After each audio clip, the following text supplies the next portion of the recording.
Content on this production is for entertainment and informational purposes only. It is not medical advice, nor is it intended to substitute medical treatment or diagnosis.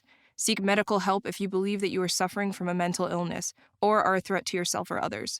By using any or all of the information provided, you do so at your own risk. Any application of the material is at the listener's discretion and is his or her sole responsibility.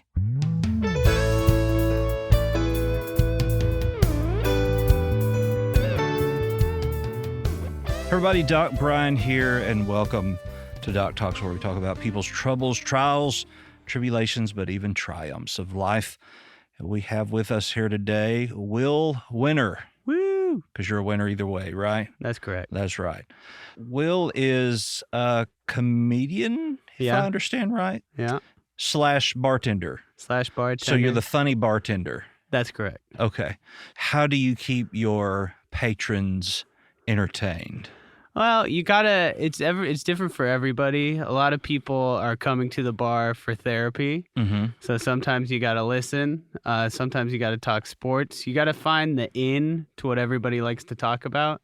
I'm typically working at higher end establishments. Gotcha. So you usually talk about that person a lot, their Right. ego, whatever they're into, a lot of guys like to talk about working out. Mm-hmm. A lot of single ladies like to get love advice. You just kind of dispense therapy with no training in it. Sure. I'm sure you like just to hear life that. experience. Yeah.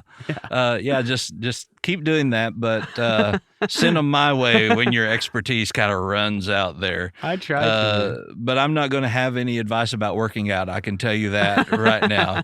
Let me ask you this question. Is it true that people who drink like whiskey colored liquor are sad, and people that drink clear like tequila, vodka kind of stuff are more happy? I can't. I mean, I think that people that are bar regulars in general are not very happy people. That's the one thing that I can tell you. And I've driven business away from myself, where you have some regulars that come in and complain and complain and drink and drink, and they don't really take advice. And then my only advice can be like, well, maybe having 3 martinis a night and coming in here spending $50 and getting wasted every night isn't helping things. I'm not saying it's the root cause of the problem. Right. But restaurant management really frowns upon that point of view. And I'm then sure the regulars themselves really resent you and hate you because nobody likes to be told they're drinking too much. Right. I have a friend who, when he drinks, if he drinks dark colored, he gets very angry when he gets inebriated. I hear that all the time. Whiskey, rum. Clear stuff. He gets happy. He's the happy inebriate. I think that tequila, and I don't know, you read all these articles and it'll say that it's garbage, that this is all lies, but it does kind of boost my mood. Yeah. It's the one liquor that doesn't make me sleepy. And that I can kind of sip continuously throughout a wedding or something and really kind of hold my liquor and keep pace. Yeah. Because everybody needs the drunk at the wedding, right? Oh, that's me. That's part of it. Yeah. So let's talk about Will's early years here. Where were you born and raised? I was born in Columbus, Ohio. I'm sorry. Go Bucks, man.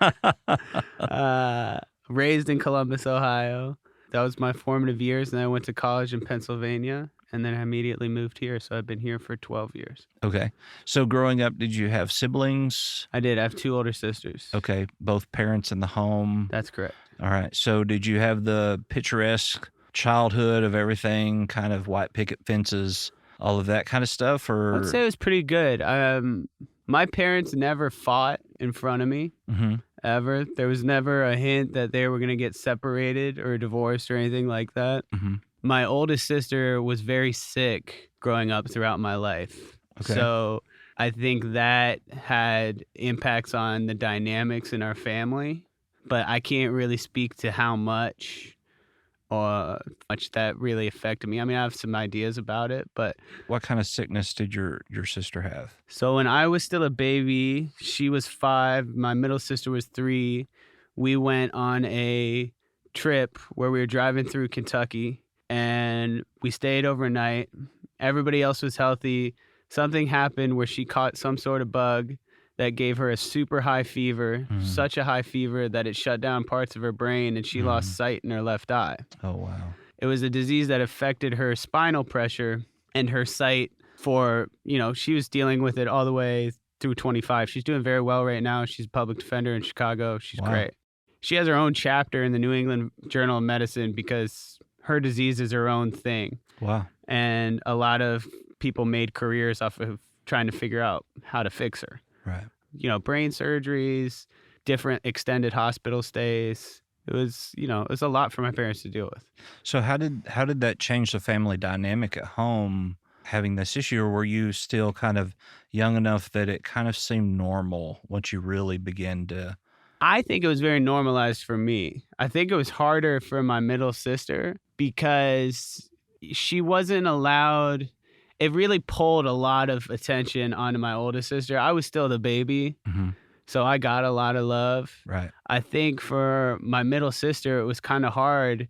And I still kind of think this, that she's become the black sheep or the mean one or whatever, just because we had to be so nice to my older sister because she's going through so much. And that was never really an issue for me. But for her, it's like, I felt bad for her. It was like middle child syndrome, like compounded to the nth degree. And I kind of growing up didn't think too much about it. And then as I got out of the house, I was just like, damn, my sister kind of got a raw deal there. Yeah.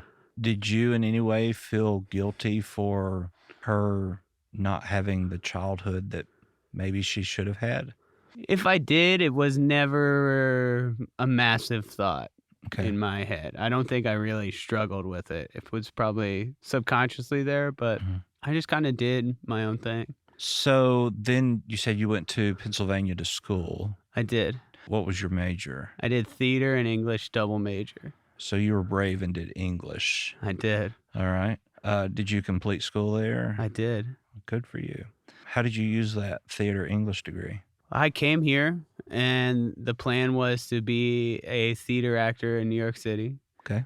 I took classes and I'd done comedies and stuff in college and I knew that I was funny, but every single acting class I took here, they were just like, you're funny. And so I was like, okay, so I'll do the funny stuff. I started taking classes at UCB and the Pit, all these improv places. And I also was like, well, stand-up allows me to kind of be in control of my own destiny, and it gives me a lot more stage time than I would in anything else. Like, that's the thing. I just like to perform. So I want to be on stage. Really took it by the horns, and I started an open mic that was very successful, and I was getting on good shows, and I really liked it. At some point, things started just falling out of place, and I started to realize how much harder it was going to be to make a career at this. So what was it like the first time that you walked to that open mic in front of everybody? What kind of feeling ran through you? Adrenaline. Okay. Some sort of like excitement, but also mixed with sheer terror, like both of them at once. I actually did really well on my first mic sets, which is not common because I had a lot of material going in. I was just so raw and I had nothing to lose that I was very free, and I really, really liked it. I like doing well. Right. But, the thing about comedy is you could crush 2 shows and then the same material on the 3rd show, crickets. Right. So how do you differentiate between people laughing at your jokes or people laughing at you? I think that's been hard for me. I really don't mind people laughing at me. I think it's funny, but I like to be in control of it. So like that's kind of what I liked about acting and playing funny characters. Right. Is I think that there's nothing more funny than being pathetic and like stupid, petty, gross.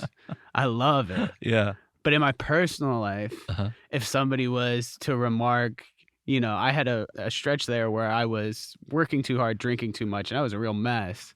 If somebody pointed out something gross about me or something that I wasn't doing right in my personal life, I would be so deeply offended because I was like, oh man, I don't want to come off like that to this person. So when you would do your shows and you would have times that you kind of felt like you bombed, what kind of emotion went through you immediately stepping off the stage? I mean, it feels bad. I'm not one of those people I am only happy if I really did my best. So even if I had a 75% set, I'm not really happy. A full bomb, it's just like, why am I doing this? Like, what's the point? So what is one show that you did that is really like, what was the point? Because growing up, I sang, and we would go to like the nursing home and sing, and you would have all of these vegetables in their wheelchairs that they didn't know you were there. And I was like, what's the point? I'm not getting anything back here. Yeah. So what's the point? I think my worst show ever was it was a offshoot of The Stand in Long Island City. It was called The Standing Room, and it was a very skinny club. And I came up doing alt room shows. Mm-hmm. So these are places in Williamsburg, Bushwick, Brooklyn, very left, very zany, irreverent sense of humor, which is different from the club scene, which is you can use the same jokes, but you have to have a different mentality about it. And I not worked very many clubs. Mm-hmm. In this place, I got heckled within 2 minutes of going up. Instead of handling it in a funny way and just relaxing and having a conversation and trusting that I would be funny, Right. I immediately thought I'm the least funny person of all time. Mm-hmm. Started screaming at her and bombed for like a solid 8 minutes. Couldn't get any of my jokes off. And I had to go there and sit in shame as the host came up and was just like, wow, that was bad. And Like the host actually said. Yeah. That's terrible. Well, he needs to recover the room.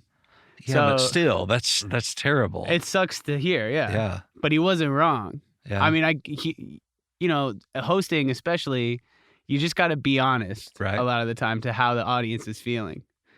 So why do you think you reacted to her, the heckler? I shouldn't say her or him, assume, but why do you think you responded that way?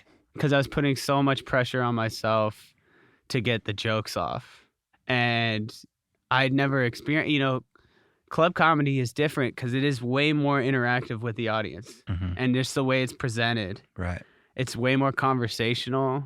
It's much more of a back and forth. Mm-hmm. With the type of comedy that I was doing was way more presentational. Mm-hmm. And I was just like, don't you know how to be in an audience? Right. Are you shitting me? Like, what's Right. going on? Be still and be quiet. The lights are low. Yeah. Yeah. You paid to be here. Right. What are you doing? Right. And Sit there and get your money's worth. please, Yeah. I hate when people can't follow rules Mm-hmm. or like show respect. Even if it's a bad show, I love watching bad comedy. I'm the Right. greatest audience member you could ever have.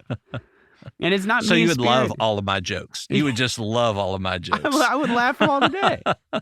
So what is the best heckle you ever received doing a show that just kind of sticks out in your mind? Best heckle. Well, to be honest, I don't really get heckled that much. People are very nice to me when I go on stage because I'm not trying to be some sort of divisive, provocative personality. Right. I did this bit where I would ask people, and this was because I hate writing jokes, but also because I wanted to just be excited about stand-up, Mhm. where I'd ask people, ask me any question, I'll tell you the absolute truth. Mhm. And you can ask me anything. That's like hit me where you can. Yeah. Yeah. But people, you'd think that people would love it. Right. I would, Yeah. but How many people just sat there and quiet and didn't say a word? majority of the time Yeah. wasn't a great thing for my stand-up, Right. but I kept doing it. Mhm. And he's like, you could ask me my social security number, you could ask me my credit score, I'll tell you anything. Yeah.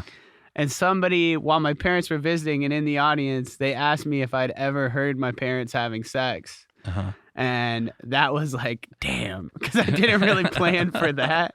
And you're like, okay, this bit is leaving the lineup here. We're never asking these kind of things again. Well, no, it stayed in. It actually ended up being like the best part of the bit. Yeah. Let me write that down so we can talk about that later. Yeah, it seems like a therapy relevant question. So answer the question. Yeah, I saw it. Yeah, well, we'll talk about that later.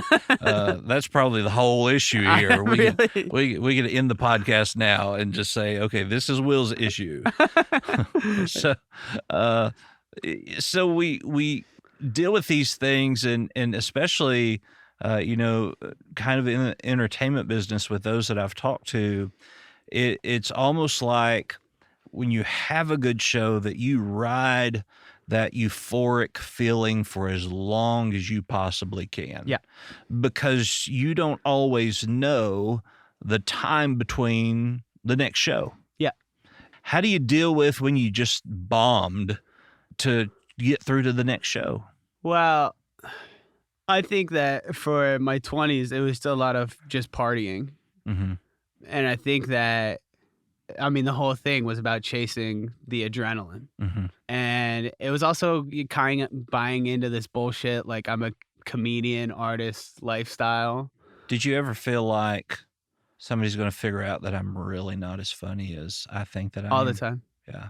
And I would get confirmation of that. So people wanted me around, but they didn't want to book me as much as they wanted me to they wanted to make me a part of the show Mm-hmm. because I'm so good to have in the room. Mm-hmm. So I started DJing this very successful show so that I could be a regular presence. But, they would give me spots every once in a while. Those started becoming fewer and further between. I did well at each time that I got a spot, but I just wasn't, they didn't consider me a comic. So I felt marginalized by that. But I still really like DJing because I love the show. Right. And I thought that it was going to take off into some opportunity, but. So you were okay in a sense to not be the headliner, but just be a part. Yeah. And I think, though, a lot of people have difficulty with that. That's one of my biggest gripes with comedy is the things that I liked about acting was that when it's good, it's a team. Right. Stand-up is great, but it is mercenary. You just meet like a lot of people that they just don't comport themselves the way that I would. I've had a lot of people kind of go back on their word, just be kind of weaselly. And even beyond that, just give me an energy that I don't really trust. And Right. I think that was another reason that I was just like drink up. So I was just like kind of get those icky Repress feelings. those emotions. Yeah. Yeah. So you mentioned that, sometimes there's a team feeling and other times there's not. I did counseling with a couple one time and I was, use the old adage, well, there is no I in team. And this woman looked at me and she's like, Doc Brian, but there's an M and an E and that's all that matters. And I was like, never thought about that, but yeah, you got me there. So do you find that it's easier to work as a team than it is to just run your own stuff? I've been happy when I run my own stuff, but it has to be my way. Mm-hmm. So you have this clause that you make them sign that you have to have certain types of drinks and certain types of wines and certain type of cheese and all of this kind of stuff, right? No, I mean, And you won't do a show for less than $40,000. I It's wish. non-negotiable. I don't think I have it in me. I don't have that big of an ego on that side. I like to have it. I want it to be a purely good time. Mm-hmm. And a lot of times I'm really good at helping people have a really nice time. Mm-hmm. I'm a good host. So like when I ran my open mic and stuff, I liked being at the fore of that, but I ran a big tent. Everybody can do what they want. And I'm just at the top, kind of the circus leader for this thing. And for the longest time, I was like, well, that's not enough. An open mic is small potatoes. So I better join up with these guys so that we can have a bigger group. And if I could have done things over again, I think I would have had a little bit more trust in myself because every time I did something for myself, it ended up going pretty well. So do you regret that? A little bit, but I'm not sure if it would change much. Like you don't have a tattoo that says no regrets, right? No. Okay. I hate when people do that. Like on the real world, whenever they'll be like, I don't have any regrets. I'm like, Yeah. You're crazy, dude. Right. Yeah, you're a habitual liar is what you are because we all have regrets. Yeah.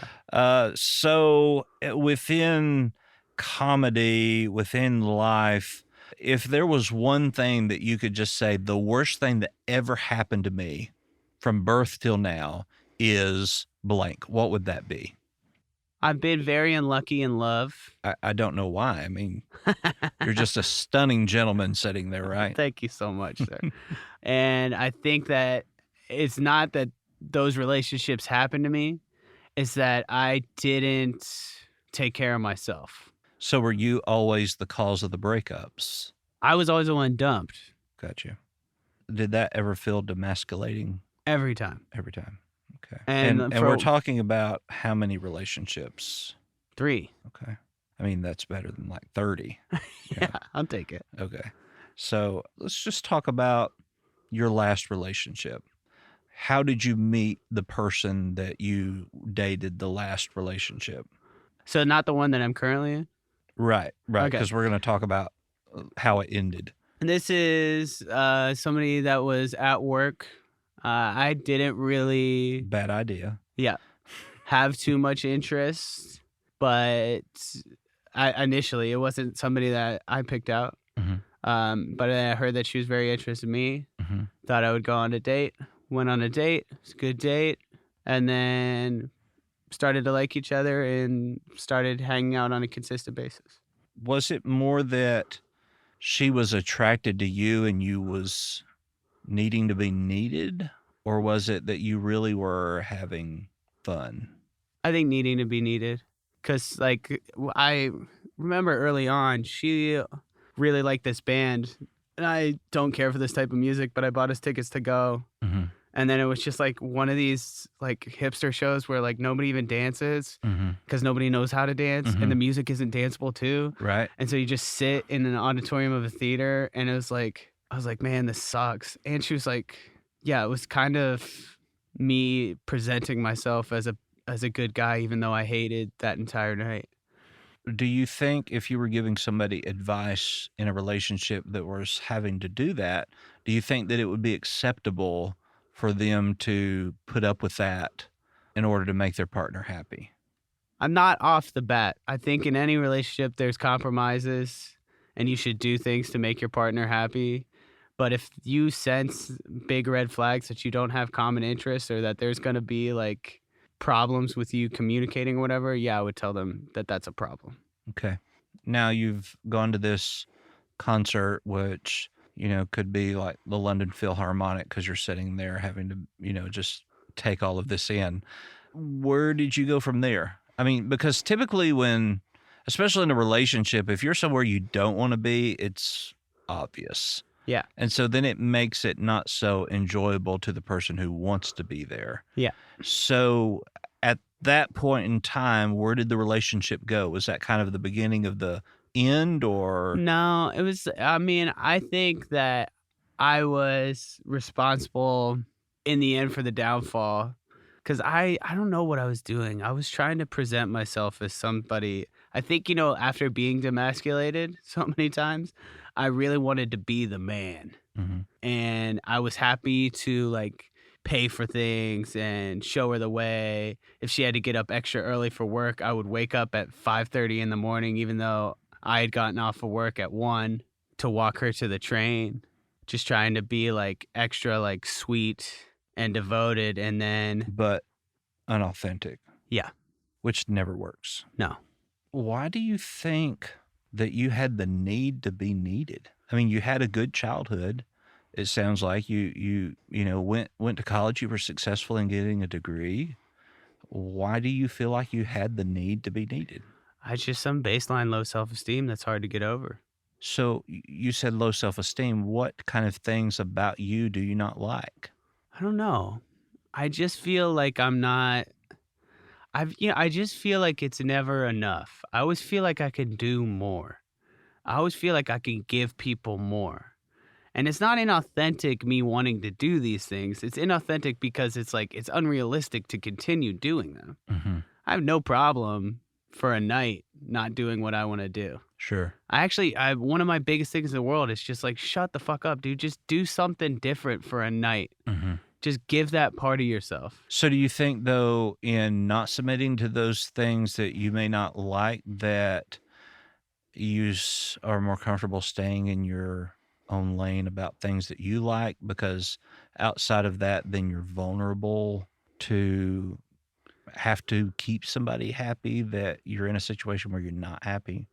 Say that again. So, for instance, where you were at this concert that you didn't want to be. Yeah.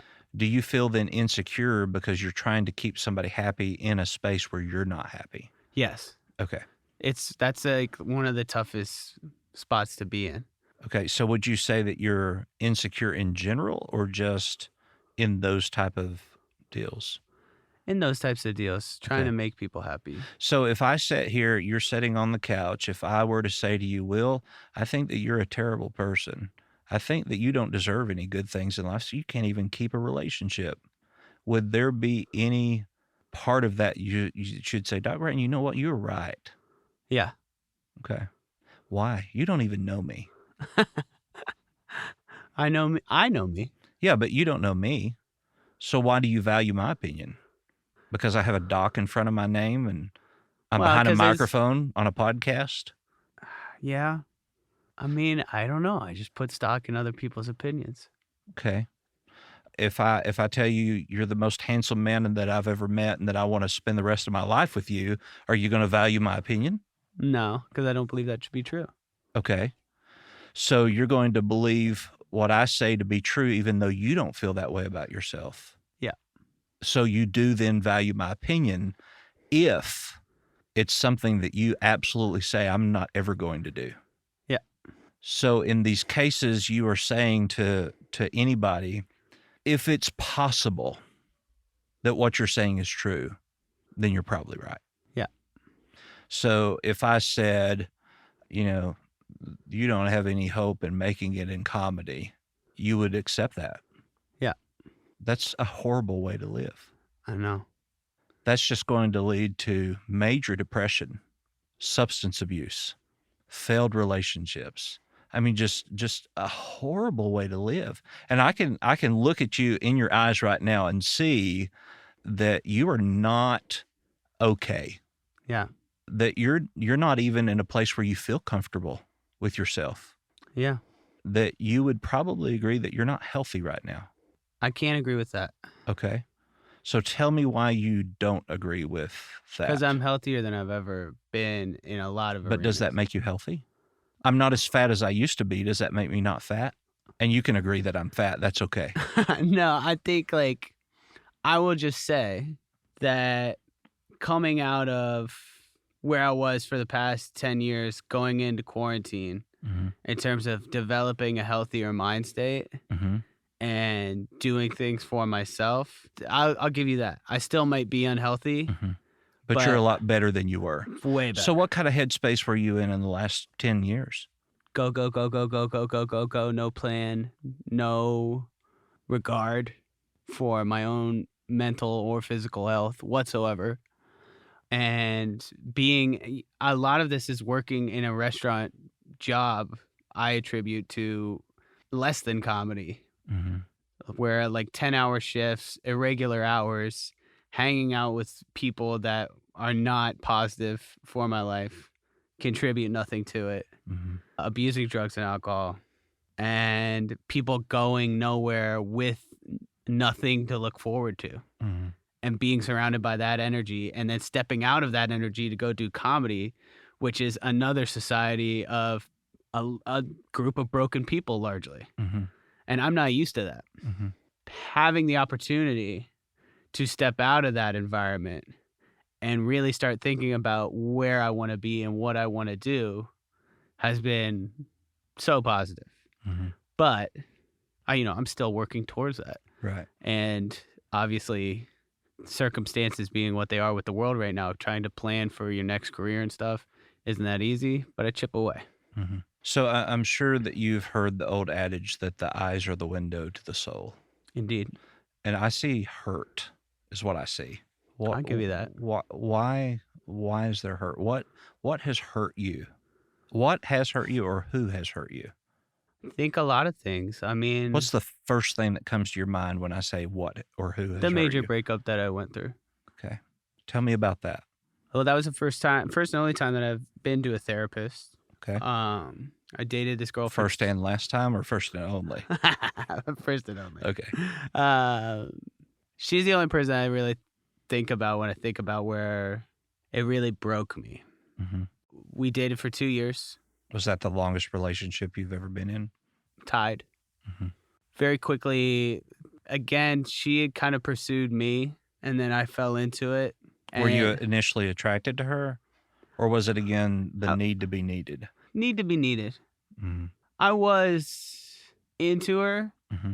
but the constant pull, I just couldn't say no. But at the same time, was exhausting. Yes, very. I mean, once when she dumped me, I lost my mind in a way that has never happened before. So you said that was the first and only time that you had been to therapy. What happened that made you come to the realization that, hey, I need to get professional help here? I couldn't control my emotions. I couldn't sleep or eat. And I felt like I had thrown away these parts of my life, and my self-esteem was in the trash because she kind of shit on my dreams the entire time, was trying to get me to quit comedy, trying to tell me that I wasn't funny enough. And I devoted all this energy to helping her career take off. And I felt like the biggest idiot in the world. And so I couldn't stop talking about it. I couldn't stop thinking about it. I had exhausted my friends and family to the point where they couldn't talk about it with me anymore. And my dad finally said, "Hey, man, I love you. I can't talk about this with you anymore. It's time that you go see a professional." And then we sat down and we went through a list of people and we picked one. Okay. So how were you coping before you saw a therapist? Was there substance abuse, alcohol? Cocaine and alcohol. Okay. Cocaine really isn't always like the first go-to, so I'm going to have to assume that there was usage Big time. big time. Had there ever been a time in your life where you had gotten to legal trouble because of Yes. substance abuse? Okay. So was that like more than one occasion? Did you spend time in jail? So in college, I got arrested for a DUI. Okay. Spent a night in jail. Sometime 25, 26, I got arrested for marijuana, spent a night in jail. At 28, got arrested for misdemeanor cocaine possession, spent a night in jail. So you never did any extended period of time in jail. What about like probation? For the last one, I had to do community service. Do you still love the girl that we just talked about that broke No, your I heart? don't think I ever loved her. I'm glad to hear you say that. I think she really abused me emotionally, and the way that she ended things was so beyond cruel that. But that's when I think about when I have like when I think about pain, because when I thought that I was like really turning my life around when I met her, and I thought that I was taking one for the team when I was making these sacrifices to help her out, and that it was all going to come back, and it didn't. And then when you found out that it wasn't reciprocal, it was over. Yeah. Once again, the most common question that a psychologist or a therapist can ask you, how did that make you feel? Devastated. Did it somewhat give validation to all the things you were already thinking about yourself? Yeah. And so did you get to a point where you said, look, I'm not going to be who I think I'm going to be. I'm not going to be able to be successful. Yeah. Okay. Which then led to the depression due to the breakup, which then led to probably even suicidal thoughts at some point. Yes.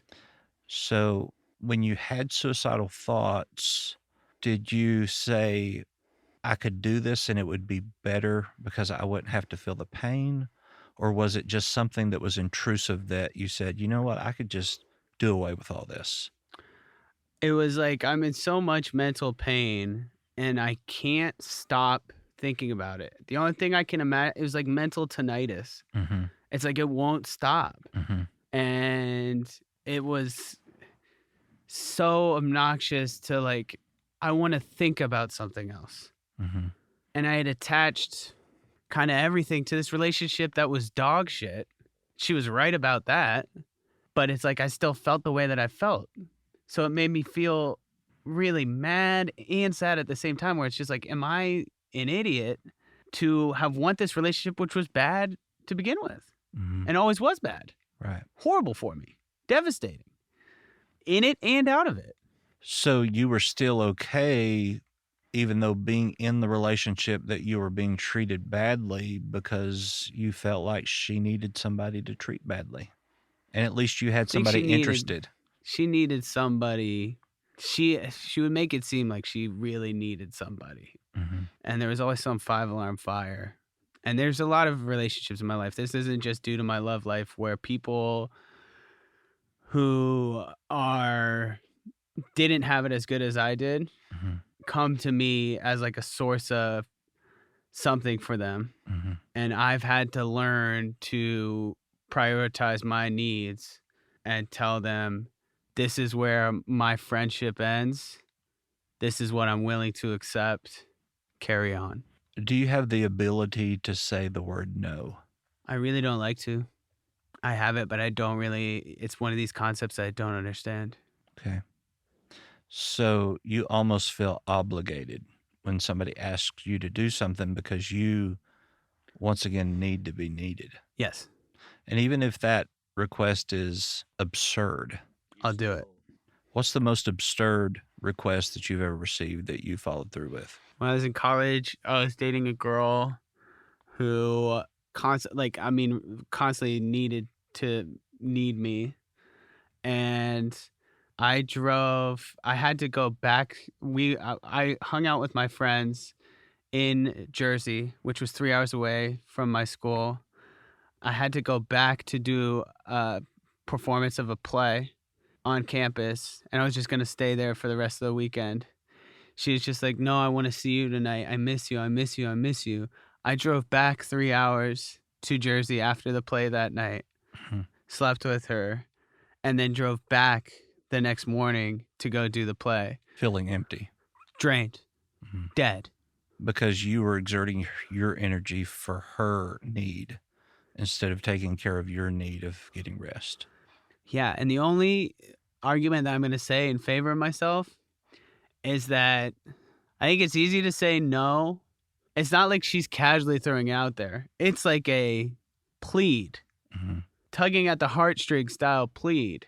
And I have a very close male friend in my life who he can make things seem so dire and so serious. I'm going to feel like a monster. And then over time, as I've gotten older, I've learned, like, you can just say no, not respond after you say no. And then in a couple of days, things sort themselves out. And people won't admit that maybe they were being a little too much before, but at least they'll know that you have a boundary. So I'm sure that you're aware of the comedian Steve Harvey, because if you don't know him, you lived under a rock your Family whole life. Feud. So Steve Harvey had this when he was more into stand-up. He had this bit where he talked about that he was, I think it was Columbus, Ohio, where he was raised.